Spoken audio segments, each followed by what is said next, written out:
ambayo inataka kupoteza mwelekeo, ambayo inapoteza njia, ambayo inapoteza na kuleta hasara kwenye jambo kubwa ambalo Mungu amekusudia kwa ajili yao. Kwa neema na kibali ulichonipatia kusimama na uwepo wako leo, katika jina la Yesu.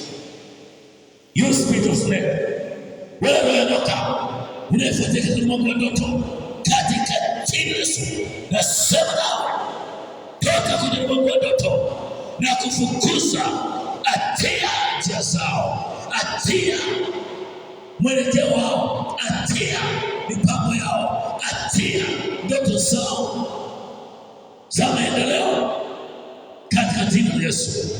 Natangaza Bwana akufungue kwa jina la Yesu, kwa jina la Yesu.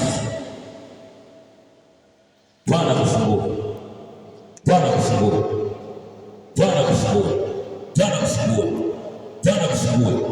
Njia zako zisiharibiwe, njia zako zisiharibiwe, njia zako zisiharibiwe, njia zako zisiharibiwe, njia zako zisiharibiwe.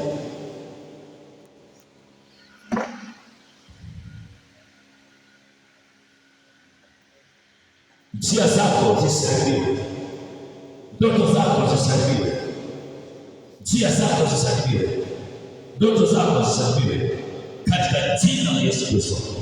Na achilia damu ya Yesu kwenye malango ya ndoto. Hakuna adui nyoka kupita kwenye malango yako ya ndoto kwa namna yote.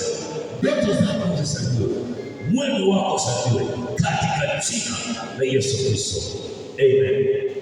Imekuwa.